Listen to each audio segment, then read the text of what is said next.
On sait que l'une des applications les plus importantes de la théorie d'information est la compression des images. Dans notre projet, on se base sur des approches de codage arithmétique et de Hoffman pour l'amélioration de la compression. La JPEG est une méthode de la compression non conservative des images.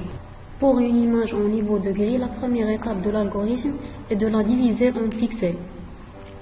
Alors, au lieu de représenter une ligne de pixels avec 7 nombres par exemple, on la représente avec 3 nombres, d'où l'intérêt de la transformation cosinus discrète.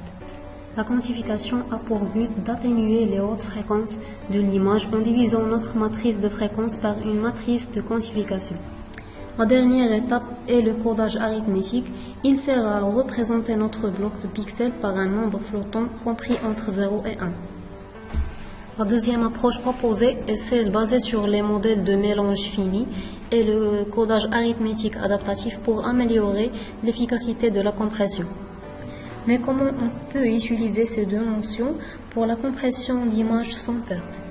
Tout d'abord, l'image à compresser est décomposée en un bloc, modélisé par modèle de mélange fini où ses paramètres sont estimés à l'aide de l'algorithme EM. Ces valeurs estimées sont des informations additionnelles à envoyer au décodeur. Et après, il suffit de commencer l'encodage de chaque bloc avec les nouvelles estimations. En comparant cette nouvelle approche avec d'autres méthodes classiques, on conclut qu'elle est plus performante, comme le montre le tableau suivant. Et en testant cette approche pour différentes tailles de blocs, on constate que la taille 16x16 est la meilleure taille. On passe maintenant à un autre type de codage, c'est le codage de Hoffman. La première chose à faire est de lire complètement le fichier d'entrée pour compter le nombre d'occurrences de chaque caractère afin de créer une table de fréquences. Hoffman propose d'encoder les données qui ont une occurrence très faible sur une longueur binaire supérieure à la moyenne et d'encoder les données très fréquentes sur une longueur binaire très courte. Pour former ces codes binaires, on utilise une structure en arbre, en commençant en additionnant les probabilités les plus faibles. L'un des inconvénients est qu'on doit sauvegarder l'arbre de codage pour la décompression. Il n'y a aucun moyen de connaître les codes utilisés sinon. De plus, du point de vue de la complexité en temps, cet algorithme a un inconvénient. La première approche proposée est basée sur l'algorithme de Hoffman. La première étape, on applique le codage de Hoffman sur tous les pixels de l'image.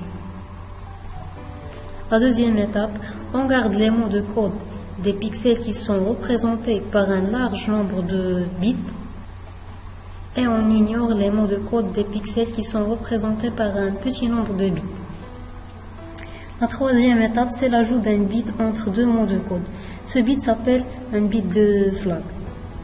Le bit 0 est ajouté entre un mot de code d'un caractère et le mot de code du caractère suivant, qui n'appartiennent pas à la même feuille.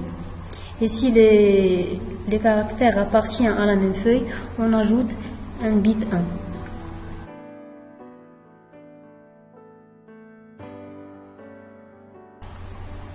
Dans cette approche, on essaie d'exploiter la corrélation entre les blocs d'une image pour estimer la distribution de chaque bloc. L'intérêt de faire ça, c'est pour réduire la taille des données transférées au décodeur. Prenons cette image de test Lena. En choisissant une taille de bloc de 4x4, on prend 4 blocs voisins. En utilisant la distance de Kullback-Leibler, on peut déterminer le bloc qui a la plus proche distribution du bloc à encoder.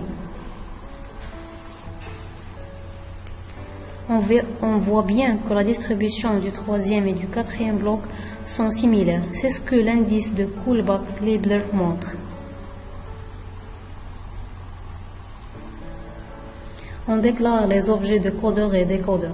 L'encodage se fait en 4 étapes. La première étape, encoder le premier bloc avec une distribution uniforme. La deuxième étape, encoder la première ligne des blocs en utilisant pour chaque bloc la distribution des blocs précédentes. La troisième étape, on fait la même chose pour la première colonne. La quatrième étape, on utilise la distribution de blocs avec la distance minimale de Kullback-Leibler. En concernant le décodage se fait de la même manière. Commençons par le premier bloc, puis la première ligne, puis première colonne, et par la suite les autres blocs.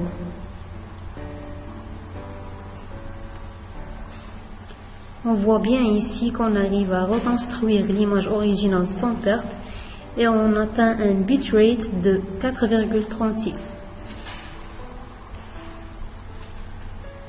Après avoir appliqué l'approche de la compression de Hoffman et Hoffman adaptatif sur l'image de Lena, on obtient un bitrate de 7,47 pour l'approche de Hoffman et 7,66 pour le Hoffman adaptatif.